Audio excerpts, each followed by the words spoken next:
And we're recording. Yay! Hello, everybody. I'm Sam. And I'm Mason. And And you know it's we did not practice the intro, clearly. no. And all good shows start with Raikanto Pini. Yes, clearly we're prepared people. I will say, if anyone watched the last episode, can we take a moment to appreciate the drastic change in lighting? Yeah, it was crusty last week, but we did good. We did better this time. Now we're facing the window. Yes, natural light is always best. Yeah. Yeah. Thank you, LA sun. But also fuck you, because it's 91 and I'm hot. Oh, I'm sorry. Okay. What can you do? Yeah. So I have been simultaneously excited and dreading today's show because we are talking about Why Are You the series. And Why Are You the series, it seems to me like is unanimously loved by everybody in the Boys Love community except for one person that we know, and that's Agatha. Other than that, everybody seems to universally think this was the best show since fucking Love by Chance or SOTUS. So I'm a little bit nervous about doing the episode today because I don't want people to like downvote it because we're being honest about how we feel about it. But at the same time, I feel like it would do a disservice to those of us who have legitimate questions about the production. So yeah. No, I've been nervous about it too because, I mean, we've talked about this. I mean, for the record, Sam and I talk almost every weekend since the show started to like discuss each episode. And, you know, I would say I like the show, I do, but I also have a lot of questions, and I think that there was a lot of problems with it. But I think, like, as a show, like, was I entertained? Yeah, it was fun, it was cute, like, I had a good time watching it, but there was some weird shit going on also, and I think it needs to be addressed. yes. So for those of you who don't know kind of about the show, I mean, there might be some people watching this and don't have any familiarity. Part of the reason why this show started out so strong in viewership is because of the fact that Saint Supasit, is that his last name? No, I think that's wrong. I think he has a different last name. But Saint, who is in Love by Chance, stars in this show. And there was a lot of drama with Love by Chance. There was a lot of issues with management companies kind of trashing their stars in the press. Perth and Saint were a very loved ship, but because of all of these management issues, they don't even really talk to each other in public. So a lot of people were looking at this series as kind of a redemption arc in real life for Saint. So already coming into the show, it was going to have massive viewership because of that following. Right. So we get to the show, and outside of Saint, every single person in the show is brand new. And for those of you who may be unfamiliar, there's a lot of management companies in Thailand entertainment, kind of the way like K-pop has SM, YG, JYP, Cube, that kind of thing. A lot of the supporting players for this show are from a group of boys called the Dumundi Boys. And so Z is a part of it, Tommy is a part of it. I know that the character actor that plays Junior is a part of it. And so a lot of this whole idea of introducing all these couples, I think stems from the fact that so many of the boys are part of this Dumundi Boys collective. Right. I think it's great because these are people that have a rapport and have been around each other for a number of years. But I think that trying to include all these people and create storylines for them really fucked this production up in a big way, which we'll get into. But I wanted to give a little background for that, for those of you trying to wonder, like, well, why did they even go into having this many couples? Right. So I guess we should do like a quick breakdown of just like what the series was about, what they say it's about, because I feel like what they say it's about and what we're given are two different things. So the show is pitched as these two couples basically fall into a boys' love novel. There's a character named Zon, and his sister writes boys' love novels, one about him, her own brother, Zon, and this other guy named Saifa, and then one about Zon's friend, Tudor, played by Saint, who was the big draw for the show, and Fighter. And it's basically about how he's cursed and his life is shoved into a boys' love novel. And so the first few episodes actually feature some like popular boys' love couples in like they feature in the show. Like Tharntype was in there, fresh off the heels of Tharntype too. Like the Oh week yeah, like Tharntype I ended. want to say a week. Yeah, I think it was like literally Tharntype ended and the next week Why Are You aired, taking over like the hype train of Tharntype. And Tharntype was in the episode, which like only helped the show. Yeah, and then the other couple was Peak and Boom. They were from the show Make It Right, and their couple name on Make It Right is T-Fuse. Mm-hmm. Teefuse. Yeah. So I'm going to read the drama synopsis from My Drama List. Okay. If you guys have never heard of the website My Drama List, I highly recommend that you learn about it because you learn so much about these shows Mm-hmm. from My Drama List. Okay, so this is what the original synopsis was. Tudor is said to be wise beyond his age and acts rationally, while Fighter is the emotional kind. They started having some animosity with each other, but developed a close relationship right after. Sci-Fi is a popular musician and is often engaged in acts of mischief, while Zahn is shy yet stubborn. He's also a science fiction writer. Due to a bet made with his sister Zoe, he starts writing sci-fi stories, but after being scolded by his parents for not studying properly, his writing is cut short. Later, when his friends tell him to steal ideas from his sister, he sees that his name is being used in her fiction along with his enemy, sci-fi. And the source on that synopsis is Lazy Supper. Mm-hmm. So based on that synopsis, or at least kind of that setup for watching the series, do you think what we ended up with is anywhere near where we started? No, like this show feels like a show that switched hands midway through. Like the first three episodes are so different than like the rest of the series. Like if you told me the director was fired after episode 3 and they hired someone else from then on, I would totally believe you. 100%. It is a different show than what we like. The setup they gave us is not the ending we got. It feels like they started with one thing and then didn't know how it was going to end, so instead of going like linear towards a right like a satisfying ending for the setup, they were like and went this way, and you're like, all right, here we go. So I'm going to address the thing that I find the most annoying just right off the bat, because I feel like in order for me to say positive things about this show, I need to get the negative out the way. Mm, Um, I want to start with the thing I mentioned earlier about the New Boys. So the New Boys, I said that it was Junior, and I think Santai is no, Japan is one of them, and we know that Z is one of them, and mm-hmm. Tommy, who plays Zahn, is one of them. Right. Well, Junior is a part of a couple, which is Junior and Soda. Japan is part of a couple, which is Santai. And I think that the character of the guy who plays Do might be a part of it, and he's a part of the couple, which is Do Blue. And Mm-hmm. then Natty is a part of a couple, which is Natty Zen. And already, if you aren't familiar with the series, you are probably lost. And that is because it's too much. I've never watched a series with this many couples outside of perhaps Lovesick and Make It Right. And even then, the focus became about maybe two main couples and a couple of people saying, oh, we'd love to see more from the side ships. But this show, from the bat, tried to make it seem like these are going to be much bigger players in the storyline than they ended up being, Right. especially Do Blue. I didn't realize how much setup we got for Do Blue until I went back to watch those first 7 or 8 episodes. And I was like, wow. First, we get Mm-hmm. this really kind of seductive introduction to Blue, who is a child practically. Like Oh he yeah, is, yeah, it's he's a little young. uncomfortable actually. Like he's just sucking on that lollipop, and you're like, Yeah. okay.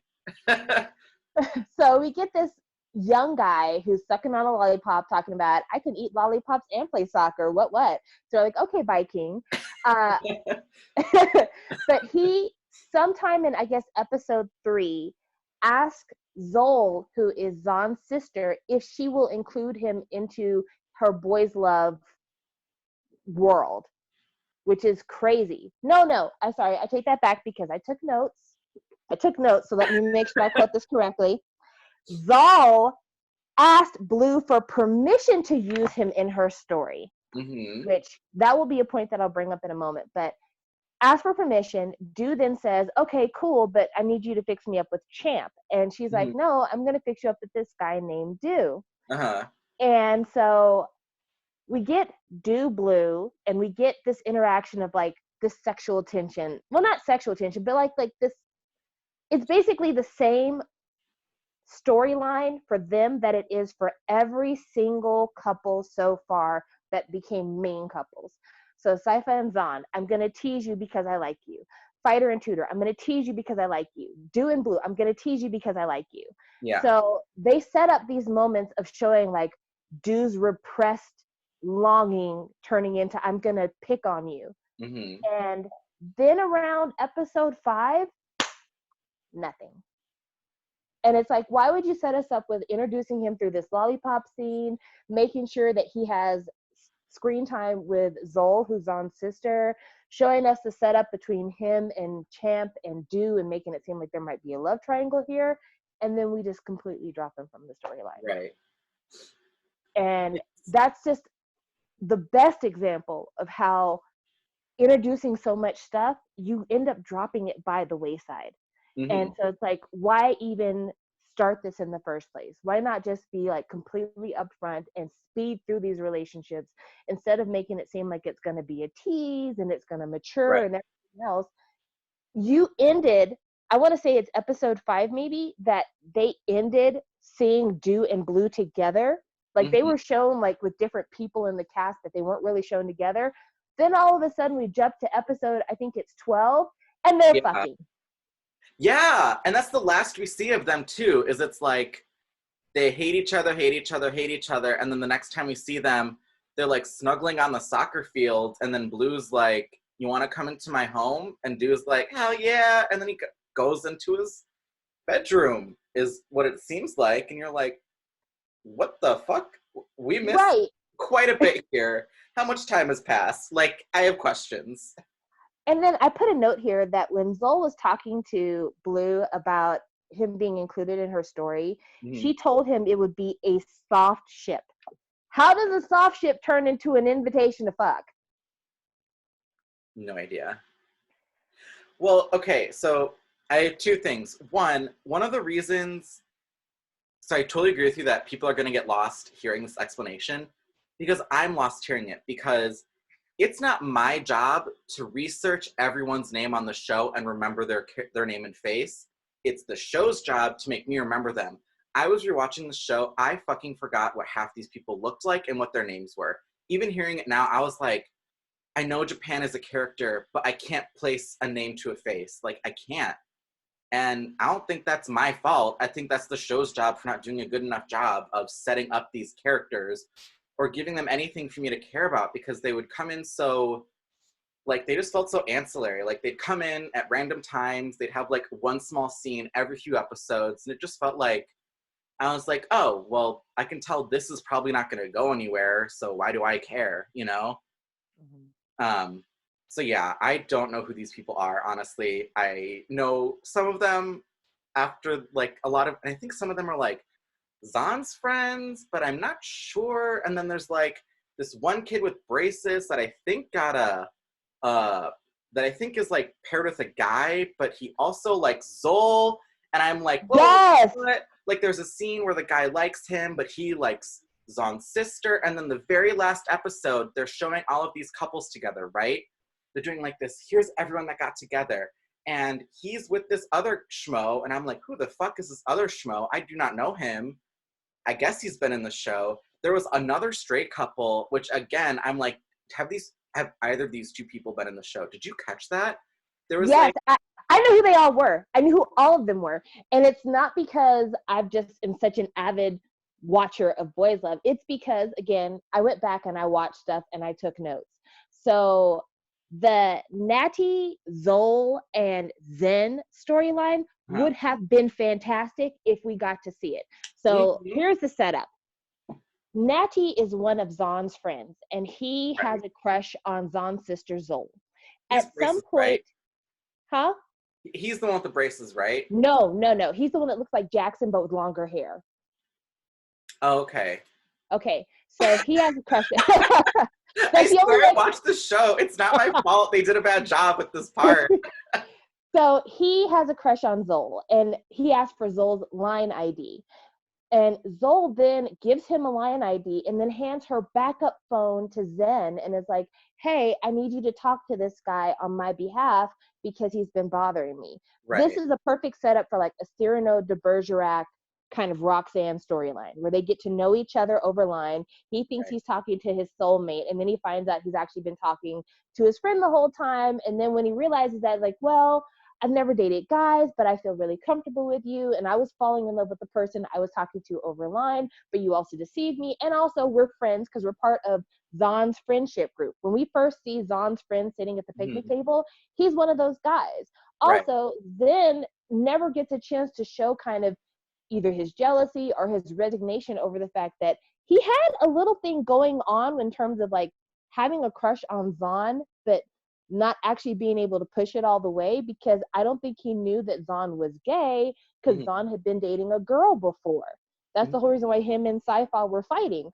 So we missed the storyline of Zen kind of saying, hey, if you like guys, give me a chance. And we missed the storyline of the I've been talking to my friend the whole time.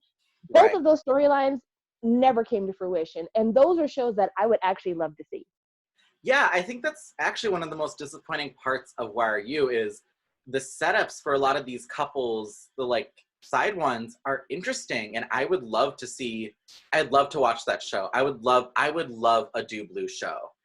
Like if they greenlit one today, I'd be like that fucking kid. You know that one meme that's going around from TikTok where it's that kid with the brown hair and the glasses and he's like, "Give it to me now." That would be me. I'd be like, "Give me." I would watch the Do Blue show. Because they also had Champ as a good, like, you know, as like a little love triangle going on. I'm interested. And I feel like it's partly good that they make you care because, like, this is interesting and I want to know more, but then you don't know more. So it's disappointing. Yeah. I So, think that it was a cop out the way they sped through all of the couples at the end. Like the bike riding scene with Day, baby, we haven't seen Day since the day him and Wawa. I wanted to say Ha, but it's Wawa. The uh-huh. day that him and Wawa were like, oh, do you think he can tell that we're dating? That was the last time we saw Day. Mm-hmm. And then we see him all of a sudden on the bike. Yeah. And I want to say this because it's not just annoyance about the fact that we were introduced to these people. We were given enough scenes for us to kind of, want to know what happened to them. And then it was like pussied out at the end. But Mm-hmm. also, these actors rely on these shows in order to be able to further their careers. And Right. so if you go on my drama list right now and you look at the cast of characters, it shows the main two couples, and then the next most important person on the list is Day. Right. And it's same thing with the what is it? Like the opening theme song. Everyone's billed like they would in the movies. Like they're supposed to do it like in order of importance. So the four main characters go first, and then right after the first four, like the two main couples, it's Qua and Day. The very Yeah. next two. And you never fucking see these two. Ever. After the first few episodes. Like after episode 5, they might as well not be in the show anymore. Yeah, and I feel bad for someone like Day because I remember when we first saw Day on the show, I'm like, okay, who's baby Singto? Let me Yeah, know more about yeah, him. yeah. And then they just drop him like a hot potato. They show him practically trying to molest Wawa at her birthday party because she's Yeah. drunk and he's about to like make out with her while she's drunk. I Mm-hmm. mean, it's just they really did him a disservice to his character, but more than that, they let down the actor because this was his opportunity. And we talked about this. I want to say that we talked about in the last show about how when actors have a production that maybe goes awry, it affects whether or not they get paid. But then the Mm-hmm. production companies justify it by saying, well, your visibility on the show is going to provide you opportunities in the future. Right. They didn't have any visibility from the show. And that happened to numerous people in this show that they Yeah. had promised visibility and then nothing. And Right. they don't just play their part on the show. It's also on my Instagram, I'm promoting the show. On my Right. Twitter, I'm promoting the show. so they're doing the work. But if there's a traveling Why Are You showcase, who's going to go to that showcase to see Wawa and Day? I wouldn't. And you haven't done enough for me to be like, oh, I can't wait to see skinship between Do and Blue. There's not enough there. Right. So, I I'd mean, love to see the build up for sure. yes, I think if we saw the buildup, then we would love to see more of them in person and more of them doing, variety stuff, Mhm. different web appearances, things like that. But when you don't build it up enough, there's no investment after the production is over. And Right. that to me is the sore spot, because on top of not having the rewards of that visibility, I highly question whether or not they're going to get paid. I hope so, but I don't know. Especially because production was like rife with issues, apparently. Like, apparently they were filming as they were going, and then coronavirus hit, so shit got real fucked up. So it's like, I don't know what's going to go on with these actors or the production company, you know? Supposedly, we're going to get a special sci-fi Vaughn episode that is just going to be all about their relationship, which, I mean, that's cool enough, but I'm gonna express a very unpopular opinion in a moment, which is gonna tell you the reason why I'm not looking forward to it. So I'm ready to move on about all the side character mess. I need to talk to you very sincerely about why the last episode of Why Are You was almost impossible to watch. Okay. Why didn't you like it? Okay, I've seen this debate online, and I saw somebody who put it a lot more eloquently than I think I can. And Okay. so I'm going to try to pull up their opinion so I can talk about it. But first, you tell everybody about how you felt about the last episode. I feel like I had like no opinion on it. It was cute, it was fluff. The only like there was one plot line where Fighter's dad was disapproving of Fighter dating Tudor. And that caused some drama with the few episodes before. They broke up for a bit. And then this episode, they get back together. And that's kind of the only like plot point was like the dad sent a video to Tudor basically saying, hey, sorry for being a dick. Gay? Okay. Like he was fine with it. And you're like, okay, well, I guess that plot point's covered, I guess. And then you just kind of move on, and then everyone fucks, and then they're at the beach and they're hanging out. And it's just like, it just, I don't know. It just feels like the show, I feel like they didn't have an ending planned for this show. And I think that's really bad. Like, I think when you're planning a series, a movie, anything, you need to know the beginning and you need to know the ending because you have to know where to go. The middle you can kind of work out along the way. I still think you should have that shit planned. But like you need to know where a character's gonna start and where they're gonna end. And this show didn't know where these characters were gonna end. Like I don't think they knew where they were gonna end, and they were just like, it's cute, it's whatever. And I love cute, and I would love a cute ending, but like it was just kind of boring because like it was overall like a weird watch because we had gotten many cute episodes in a row, and then we got these two like episodes that were super like melodramatic, and you were like, ooh, okay, and then it's wrapped up like that, and you're like, I have questions. I have questions. There's some unanswered plot threads here. All right, sorry, did you find it? Yes, I did. But I totally agree with you about the wrap up of the drama. The drama was introduced, and we'll talk about episode 12. Don't you worry. We will talk about episode 12. Mm-hmm. But we were talking about 13, which is the last episode of the series. Mm-hmm. So this is a comment that is in the comment section of my drama list. And the comment is, this is amazing. Can we appreciate how we live in a time where people, not only on this page, but Together's page, are complaining about why are you having too many gay kisses? Hashtag straight female problems, LOL. Although people calling it porn have obviously never watched porn. Now, that comment, there were a lot of people talking about it and being like, that's right, this isn't porn, and why are people being homophobic? Like, we have no problem watching straight people be intimate. Mm-hmm. And this person, her name is Zayla. Her Mm-hmm. response is literally everything that I wish I knew how to say. She says, There's absolutely no problem with gay kissing. To me, it just feels like the producers were relying on those scenes to the point where the actual storyline was suffering. I also Mhm. compared it to porn, but not because I find it too heavy or unbearable. It is, after all, a PG-18 show. For me, it's more about the structure. In porn, you also have a short dialogue, and then the rest is just them getting it on. And I feel like in series where there's supposed to be a plot, half of the episode of them kissing is way too long. The imbalance between storytelling and kissing scenes were my biggest issue. They were using sex as a story filler for the last 4 episodes, and that alone for me is really anticlimactic. Because let's be honest, if you overdo it with something, it just loses the charm, whether it's too much drama, repetitive conversations, too many couples, or too much kissing. So I have nothing against passionate kisses, quite the opposite actually, but using it as a main market strategy could sometimes backfire. Mhm. And that pretty much said it all to me. I mean, I'm somebody who I have worked in gay bars. I have Mhm. friends who are gay. I have family who are part of the LGBT spectrum. I don't have a bias against it. And I do think that media needs to not only normalize these relationships, but normalize intimacy as being something that can be shown on television. Mhm. Because a lot of times we'll hear that people are gay, but we don't see them kiss. We don't see them hug. We don't see them be passionate. Right.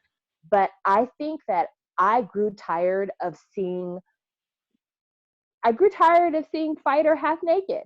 I grew Mhm. tired of watching Saifa and Zahn stare at each other. I grew tired of watching makeout scenes and, kind of the lead up to the sexiness.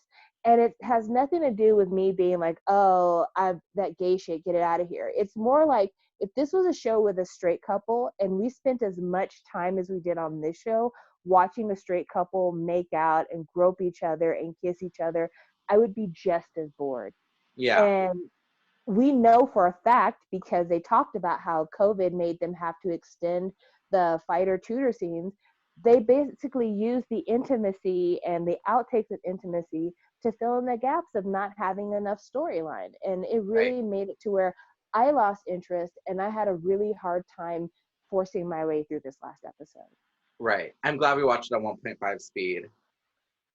Also, I think one of the reasons it feels weird to see them kissing so much, and it feels a little off, is because when you're watching straight media, they're not fetishizing those couples, but in these shows they are. Like these shows are usually written by straight females who think the gays are cute, and that's kind of the target audience as well, and it's fetishizing. And so when the show just becomes them making out, it feels like, hmm, I don't know. It rubs me the wrong way a little bit. I get you.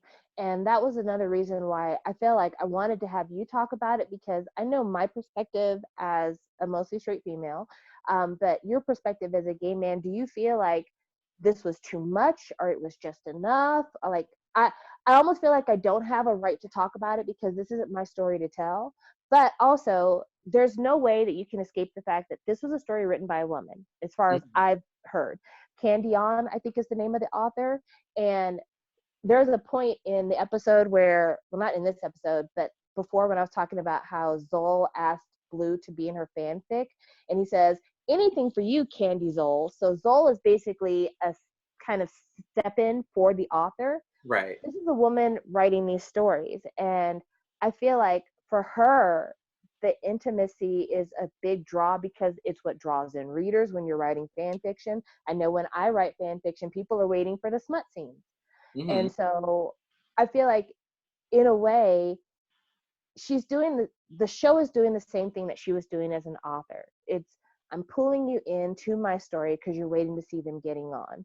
Right. And the show is like I'm pulling you in to this series that has very minimal plotting at this point because we lost the plot back in episode 7. Hmm. And so we're going to focus on watching people make out. And I don't think it's fair to the actors either because Yeah. as we could see in episode 12, Z can actually act. He's a much more competent actor than people give him credit for, and he Hmm. showed his range in episode 12. And Hmm. it's a shame that the majority of the storyline that we've gotten from him is him attempting to make out with Tudor or making out with Tudor. Right. Yeah. I just think that I don't mind these scenes. Of course, I'm like, yes, the gay kissing, like, woo. because when I was growing up, I didn't have a lot of that on TV. So I feel like it's really nice to see, but I do want the story because, you know, I can just watch porn. Like, that shit's free. I have a computer. I'm watching it on my computer. Might as well just watch the porn. So I would love to see the story. I would love, because I think it's more important to have like a beautiful storyline being told than just like them kissing, because I think that's the more important part. And yeah, I feel bad for Z because he only had that one episode to like really shine. But I'm glad that he had that one episode because he stole the scene. It was an uncomfortable scene, but like he did a good job. Let us talk about that. Okay, so Mason and I have to talk about episode 12. Episode 12 was the most out of character episode in the entire series. And I will have to say trigger warning because for sexual assault, because it gets very, the line blurred. So episode 12 picks up where episode 11 left off. In episode 11, Fighter's father realizes that there's an intimate relationship between his son and Tudor. So he goes to Tudor and says, you know, I want my son to be happy. I want him to have a future, and that includes a wife and children. I need you to break up with my son. So Tudor breaks up with Fighter. Fighter does not take this well. And after kind of seeing each other in public and Tudor kind of using one of his tutoring students as a way to be like, I've moved on. That scene on the escalator, did you notice that was the same student that released their couple picture to the universe? No. Okay. There's too many fucking characters. I'm a details person in that way. So the picture of Tudor and Fighter on their vacation was leaked to everybody because Tudor was tutoring a kid, a high school student, and that kid got his phone and put the picture out everywhere. Yeah, That's the same kid that he's, that's the same kid he's on the escalator with. Right, okay. I believe you. So anyway, this totally pisses off Fighter. It inflames his jealousy. He shows up at Tudor's house and then busts into the home and proceeds to like force his way onto Tudor. Not just kissing, but at one point they're on the bed and he is undressing Tudor and is about to unzip his pants. And while Tudor is fighting it, at some point he kind of gives up because he realizes he's not going to be able to make Fighter stop. Right. And when Fighter, so when Tudor's like, will it make you happy if you can fuck me, basically, that's when Fighter finally kind of snaps out of it a little bit. And then they have this super emotional kind of breakup scene. And I'll be honest with you, tonally, I was disturbed.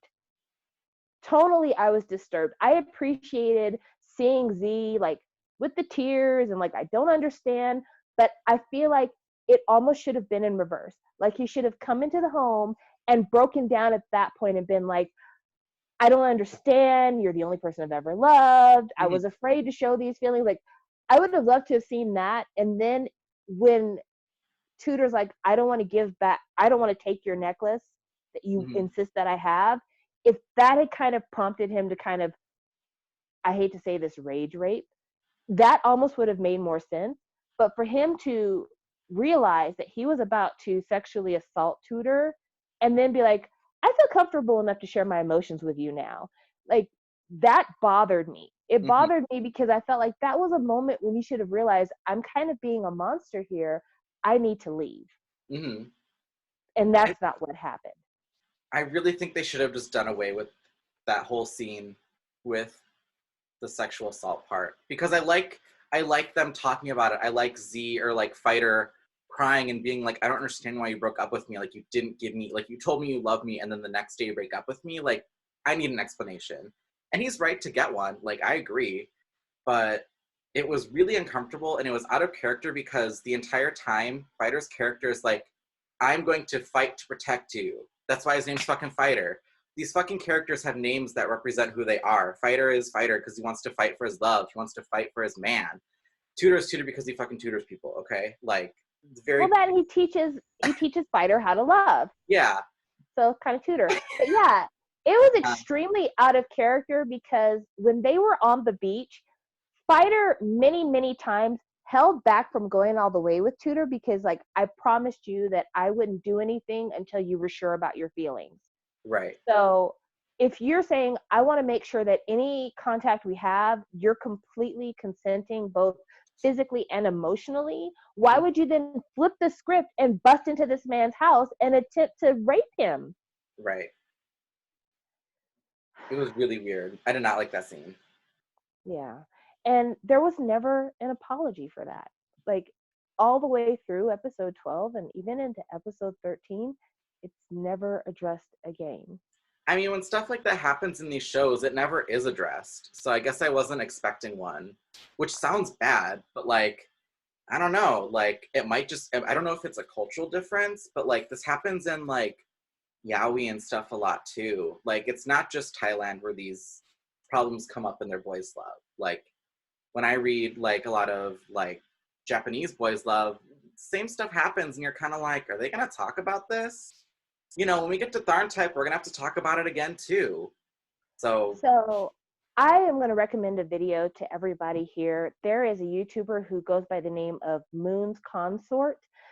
She has a lot of really great videos on her channel. She did a breakdown of the whole Mew art controversy. I really like her channel a lot. But she has a very recent video called Responding to Your Boys Love Comments. mm-hmm, And she breaks down the fact that they normalize sexual assault for men in boys love mm-hmm, and specifically in stories written by women. right. And I don't know if the rest of the world does anything but boys loving K-pop, but I do occasionally. Mm-hmm, There is a YouTuber by the name of D'Angelo Wallace who has done a couple of videos recently about Shallon Lester. And one of the big talking points for his latest video about her, which he said will be his last, is about how she has a tendency to downplay men's sexual trauma at the hands of romantic partners. mm-hmm, And I think there are a lot of women, especially straight women, who, when it comes to gay men or men in general, feel like men are impervious to emotional distress or emotional mm-hmm, trauma. And so using a rape like in Love by Chance, King Claw raping Techno, and then they're supposed to have a whole romance story, or in Tharn Type, some of the very kind of unclear and unsaid uncomfortable moments between the two leads, mm-hmm, and then the whole thing with Long and Tum and Tar, like there's mm-hmm, so much that goes on in boys love, and it acts like men don't have emotions, that men aren't scarred by things. And mm-hmm, it's even sharper relief in Tharn Type because the whole reason why Type didn't like gay people is because he was kidnapped and sexually assaulted as a child, right. and he carries that trauma into his adulthood. But then you have another rape victim who has trauma and who the person who violated them is known, and Mm-hmm, they get no relief. It's just a plot point. right. And so I think that there really needs to be something. It, first of all, the community needs to call it out, and we need to be letting authors know that if you're going to bring sexual assault or non-consent into your stories, you need to address it as if we were talking about a man and a woman in a non-consent situation, because Right. men have emotions because they're human. Mm-hmm, And so it's not okay just because you're gay. mm-hmm. So Yeah, I think you hit the nail on the head. so now that I think I have dragged why are you as much as I can, I'd like to talk about some very positive things if we can. Yeah, I love where Saifa and Zahn ended up, because I remember thinking when we started the show, like they moved really fast. Like there was an episode where like all of a sudden it seemed like we're best friends. It was when they were going guitar pick shopping and yeah. that whole montage.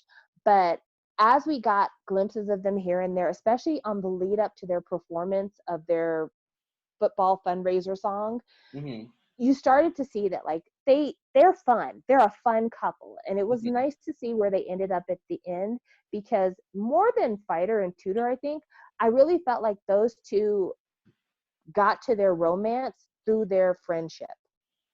right. And so I was really pleased at the development of that couple. And while I can't say that I'm just like chomping at the bit to see their solo episode. If it includes more like cute moments between them and friendship moments and a lot of like the comedic Zahn moments, I'll look forward to that. Yeah. I think Zahn was a really great character, and he really held that couple together because every time he was on screen, I just thought he was very charming, he was funny, he was quirky, like there was a lot to like about the actor portrayal and just the general writing of the character. Yeah, I would love to see the next, I think they said 1 to 2 episodes they might do of just Sci-Fi and Zone.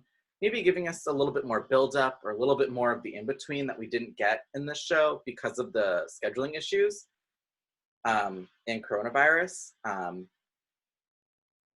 But I think it'd be a great opportunity to reintroduce Zahn's family when we get the Sci-Fi Zahn episodes. I think it'd be good to kind of see a little bit more about Sci-Fi's family and, mhm. kind of how they are or like what he's doing with his life. Also, I have one, this is a stupid question, but it kind of stuck out in my mind as I was rewatching the episode. How do Tudor and Zahn know each other so closely? Because apparently Zahn is a freshman, whereas Tudor and Saifa are like sophomores or juniors maybe. But when we are first introduced to Tudor, when he shows up in the cafeteria, he's like, oh, this guy was super smart in school. So I'm like, how did you guys get close when you weren't really in the same class? And then even in college, you're not in the same department. But that's just, again, I tangent don't know. city. Wait, so if Zone is a freshman, what grade is Zolan then? Is she older or younger? I always thought she was younger. I thought she was too, but we can't tell because she's got on the girl's uniform. But yeah, Zahn is a freshman, and that's the reason why his outfit is the way it is, I believe. And that's also the reason why Saifa always calls him Nong Zahn. Right. So I don't know. I would like a little bit more backstory about that. If somebody could kind of explain that relationship, that'd be nice. Yeah. I also want to see if he ever finished that story. I don't know. We were told he was a writer, and then he Yes. writes for like the first episode, and then it's like never spoken about. Yes, I'd like to know about that. I'd like to know if he brought up his grades because his parents told him he couldn't write anymore because his grades were bad. So did he ever Right. bring up his grades? But I have to say, I really did love watching their relationship as it developed. It felt like a more natural progression than some of the Hmm. other stuff. The other thing I'd like to shout out as a big plus is I really like the actor slash character of Kay. Kay is the coffee shop owner. Hmm. And I liked him from the minute he showed up on screen, and I liked him every second he spent on screen. I like what he represents, which is a very understanding and comforting, darker skinned character. Because we do not get a lot of darker skinned characters in Thai Boys Love, especially somebody as dark as Kay. Right. And so I love that him being on the show, he was not only a positive influence, but he was like really a caretaker. And so I loved having him there. I do have to ask, how did Tudor go back to working at the cafe? Because I remember him quitting, but whatever. But yeah, I really liked his character. I would like to see the actor who plays Kay in more stuff because I feel like he's a good actor. He's funny. And I don't know, I really connected with him from the very first moment I saw him. Yeah. I liked him a lot too. I love the uniform, by the way. Like just like the uniform and the actual like aesthetic of the cafe. Like I want to go to that cafe. It's so cute. Me too. Like they had little roll up pants and then the green sweater vest and the pink Uh-huh. neckties. Like it's such a weird vibe, but I like it. Mm-hmm. So I really liked him. I have to give a huge shout out to the actor who played Zahn. Like I just at first when we started the show, I'm like, why does he sweat so much? There was a point in the last episode where he's actually crying. Like, I don't know if you caught this, but as him and Saifa are like furiously making out. By the way, props to both those actors for really giving it their all because we saw a lot of tongue and I was surprised and I was like, good for you. But as they're panning away, as they're implying that these two are about to have sex for the first time, there's like a single tear that streams down Zahn's face. And at the first time I saw that, I was like, is this bitch sweating again? They have You're so a mean. sweating problem. And then I was like, oh, that's just a tear. And I was like, I thought he was just sweating again. Uh, yeah, I mean, Zahn, people don't give him enough credit. Like, people talk about how good an actor he is, but they really need to give him more credit than they do, because Saifa was very, very underprepared. This kid, I'm sorry, he was not a good actor. I think he got better and more comfortable as they got on, but I think like a lot of acting is reacting to like your scene partner, and Sci-Fi gave Porzon nothing. So like props 1,000 to Tommy for doing a good job with what he was Yeah. given, honestly. I mean, I think Slim Jimmy wasn't nearly as bad as Gunn from Tosara. Like, no one will ever beat Gunn from Tosara as far as I'm concerned. No. Um, and I think that Jimmy tried. I think he had a couple of awkward moments in the very last episode, like when he was playing the guitar because they were getting ready to have sex, and I guess he was a little bit nervous.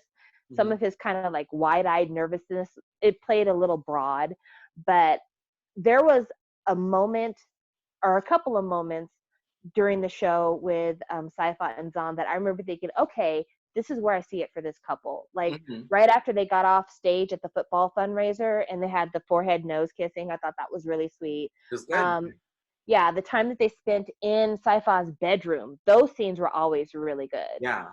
Yeah, so I mean, I think that there's potential for Slim Jimmy. I just think he needs to go to acting class. But Yeah. Tommy Zahn, he's got it. He's got it, and he needs another series. He It needs to be doesn't need to. like the true lead of a series because he has got the talent. Absolutely, absolutely. I'd love to see more from him. Mhm. So I got to give him credit. I think I already gave my flowers to Z, but if I haven't said it before, like, once you gave Z a chance to actually act, he ate the room, and I Mhm. loved it. And Yeah. so shout outs to him because he did so well. And then shout outs to cinematography. This is one of the most well lit, prettiest boys love I've seen in a minute. And I know you're going to disagree with me, but I just think it's because I watched the first episode last night and there were some really weird shot choices and I was like, hmm. okay. So I want to say, if you started from the beginning, there's some lighting choices that made makeup look really bad. There are some things that could have been corrected, but let's not act like episodes 9 through the end were not beautiful. No, they look good. They look good. Yeah, they were Well, just really, really nice. I don't know. Again, I mean I do this for a living, so I'm like so like I'm just hypercritical. But like I mean there's just like some things that I like but also don't like. Like they had a lot of cuts, like unnecessary cuts. Like okay, so the scene in the last episode where Tudor's on the bed, who's like, "You like this, don't you?" Which, by the way, Saint was really good in the show, but he has bad bedroom eyes. Like, it's so unconvincing to me. Like, whenever he tries to act sexy, it's a little uncomfortable. But otherwise, I think Saint is like did actually a really good job in the show. He's like, and then they're like making out like on top of each other. There's a couple shots where it's the same like chest up like setup, but just like a slightly different angle from across from like around the room. And I don't like that. You're not supposed to do that. Like if you're gonna cut, it should be um like either cut from a wide, cut in, or cut out. Don't cut from a medium to a medium of the same people. It looks weird. Anyways, so cinematography, I was like, I don't sometimes know. it's great, sometimes Cinematography. I guess cinematography isn't the word I choose. I should say the lighting director. The lighting director did his damn thing. the mise en scène was good. Yeah. Yes. But yeah, I thought it was really pretty. I thought it looked nice. And then I guess I would say the makeup artist. And I know this is a trivial point, but I've watched some shows where the makeup was caked on and people looked bad because of the makeup, not because they were bad looking. Mhm. And as the show progressed, whoever was doing the makeup, they were on their job, because there Yeah. were some scenes where I thought that people didn't even have any makeup on because it was so well done. Mhm. Especially like, and this is a really small point, but I saw somebody else point it out on Twitter. In the morning, when Saifa and Zahn have woken up after having a night of sex, Mhm. they didn't hide the like morning stubble look that Vaughn Mm-hmm. had. And then like when you go to the room where Fighter and Tudor are, Fighter is covered in scratches because they were fucking. And Mm-hmm. so whoever did the makeup, like they were like, this is what people look like after they've been intimate. They don't look Yeah. like they woke up and somebody put on the fresh powder. And so I really appreciated that quite a bit. Mm-hmm. So the Yeah. makeup, The makeup was great. mhm. Speaking of fresh powder, that fucking powder scene in the last episode, there was like just this. I understand you got to get your coin and you got to put in the AdSense. There's the scene in the last episode where they're all just like sitting around at the beach and staring at the moon, and they're about to take a photo, and Fighter's like, "You look like shit, honey," and then he's like, "Thanks for the makeup powder, Fighter," and then Saint just like opens up the makeup thing and goes, perfect, and like puts it back and like and then hands it back to Fighter, and it's like, cool, now that you got your makeup on, we can take the photo. I died. I remember tweeting you and being like, this powder scene is killing me. And I was still at work and I was like, I cannot wait to watch this when I get off work. It's gonna be good. Oh my gosh, it was so uncomfortable. I mean, because like you said, the implication is you need to put on some makeup before we take this picture because you're looking rough. Yeah. And then also I'm like, why is Fighter carrying around face powder for Tudor? Because he doesn't use it. He doesn't use it. No one uses any. They have not implied that any of them wear makeup ever. So. So random. Oh my gosh. But yeah, what a moment. What a moment. You know what So scene? go Oh, ahead. this scene would have been great in Together. You know, because they keep having that like, oh, I don't want you to wear makeup when Tyne is doing like his cheering routines. It'd be so cute if they had like this same scene where Bright is like, I got your makeup for you. Like, I don't know. Anyways, side tangent. Yeah, that Show. would be cute. I have to give it also, I'm gonna give props where props are due to the way that things were incorporated in the show. There are only about 3 ads that really I can note that they were ads, but for the most part, I thought they kept the ads to a minimum. Now that might have affected the financing, and that's the reason why they brought the powder ad in at the end. But like outside of that, there was like just the one time where the drink was introduced when Fighter brought the drink to Tudor, and then the lady boy took the drink and was like, "I'll take it, Daddy." Yeah. That was there was that moment, and then there was like them brushing their teeth together and them showing off the Med Dent toothpaste. Yeah. But it was like it felt organic. It wasn't shoehorned in, and also like the drink was a part of the story. Like I'll drink it Mm-hmm. because I'll drink you. Like it worked within the confines of the story. So that was nice because there have been some times where some ads have been in some stuff, like the powder ad, where it's just like, okay, come on. Can you try to make it Oh, this is natural? the commercial break. Yeah. So yeah, I think that they did good, but I think if they had had more sponsors, maybe we could have gotten a more cohesive story. Who knows? Maybe. I honestly want to know, like, I would love like a detailed explanation of how this production went down. Because like, did they not have scripts ready to go? I don't buy that they didn't have scripts ready to go from the get-go. This has been in the works for over a year. They cast the show like a year ago. Well, I also want to bring up 2 things that I think that are big disagreements that people have with me. I think that both Wawa and Tudor are shit friends. They're the worst friends ever. I don't know why Uh, we're friends. I don't either, because Wawa routinely ditches her friend for her boyfriend who doesn't even kiss her. Right. And then Tudor is fucking around with Wawa's boyfriend behind her back before he knows that they broke up. Mm-hmm. And I'm just like, that scene where they get together and he's like, I was going to tell you, but I couldn't find the time. Mm-hmm. That should have been when their friendship ended. Like straight up. Their friendship Yeah. should have ended that day. So they were shit friends. Also, will no one address the fact that Fighter paid off Tudor's $46,000 debt? I guess so. That also I was went a dropped plot point. I went back to look at it because I remember we were talking about in the group chat, and I'm like, okay, I know that he made a payment on Tudor's behalf, but was it just like one payment or was it the whole debt? I went back to episode 5 when the guy was about to kidnap Tudor because Tudor's dad owed the money. He's like, you owe me 1.5 million baht. Mm-hmm. And I went to the converter to be like, okay, well, how much is that in like US dollars? That is $46,217.85. That is a massive amount of money. Mm-hmm. And the fact that that is never addressed again, like, I don't know, man. That would be a big stressor in a relationship that I had with a romantic partner, because I would spend a lot of my time wondering if I'm letting him take advantage of me because I haven't been able to pay him back yet. Right. And also, why was his family not like, oh, our debt's suddenly paid? Right? Because his sister shows up. I want to say it's episode 7 is when the sister shows up. 6 or 7. Yeah. And so, like, how much money did your dad owe that after selling the family house and then getting a $46,000 loan from your not yet boyfriend, your sister still needs to move to the United States and work in order to pay off the debt? Right. So, like, make it make sense.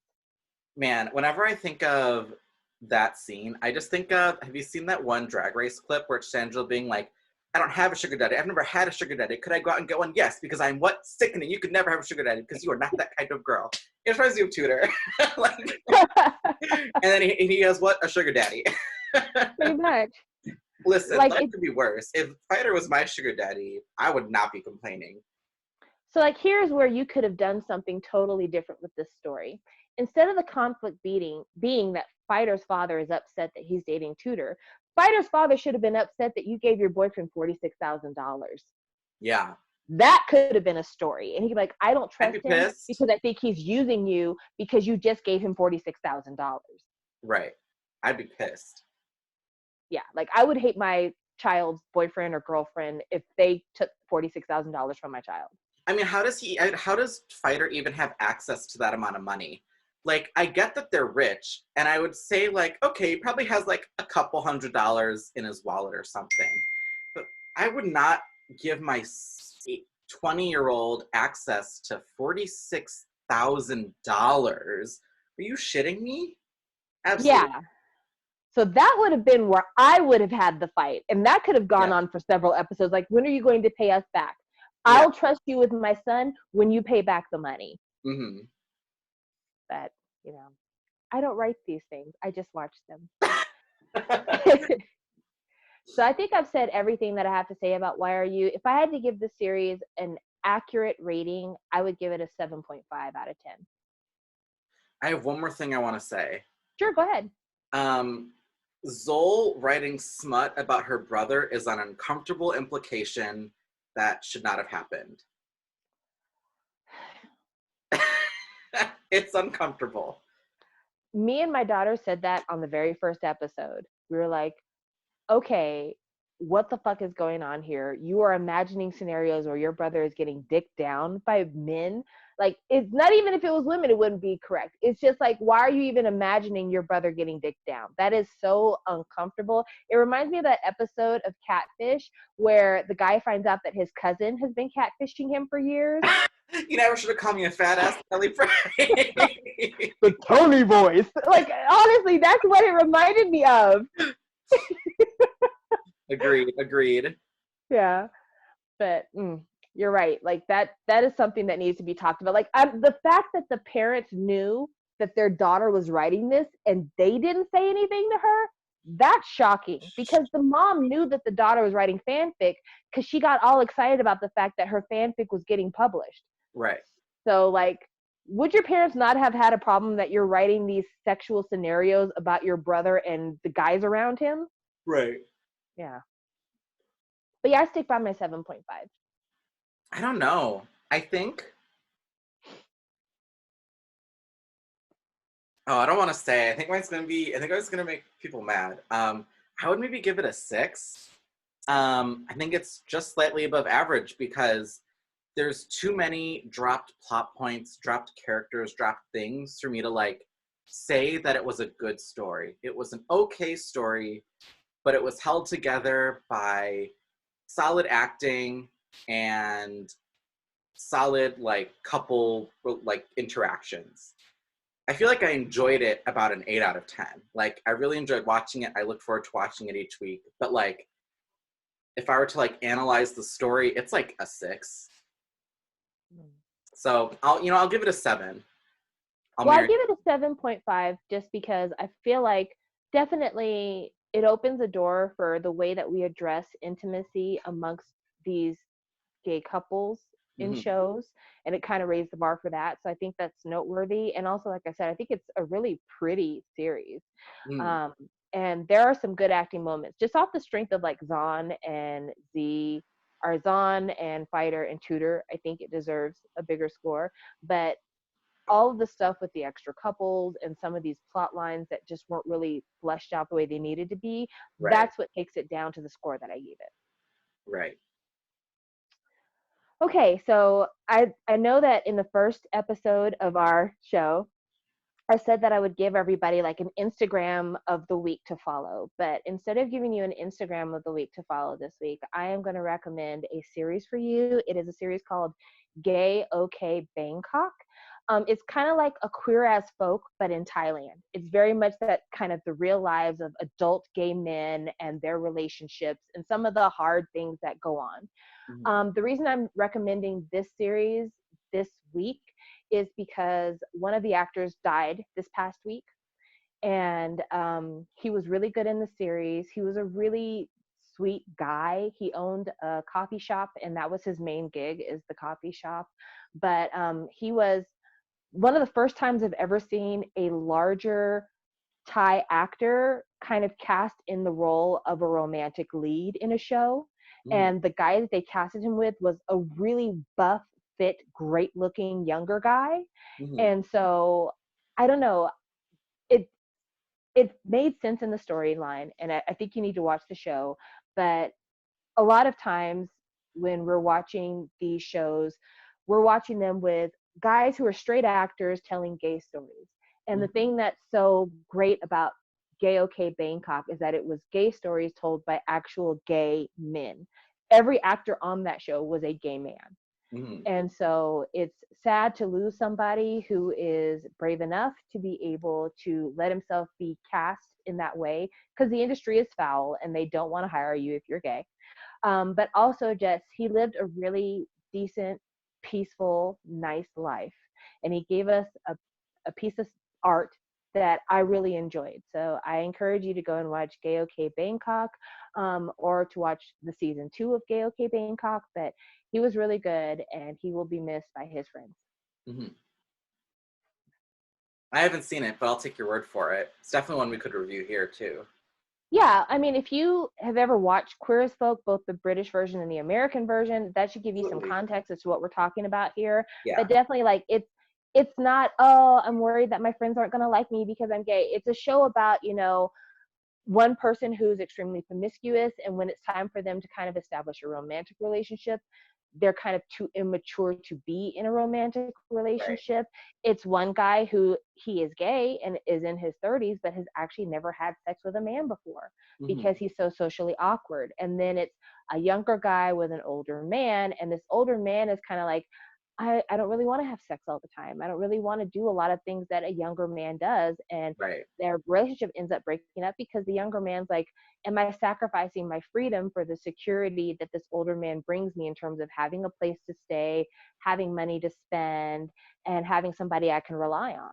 Right. So a lot of key issues that you will not see in most boys love shows.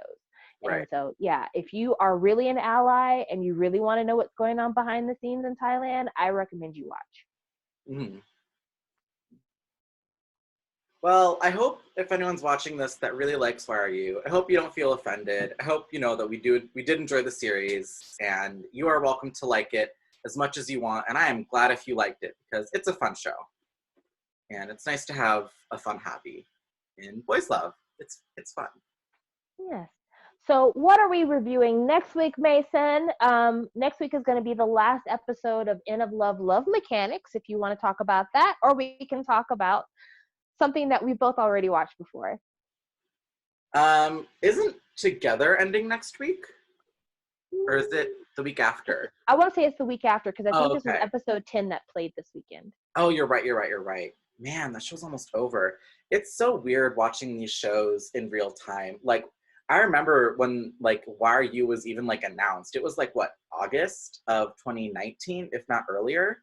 Mm. And now it's over. Like, we followed this from beginning to end. It's so weird. It is kind of bizarre.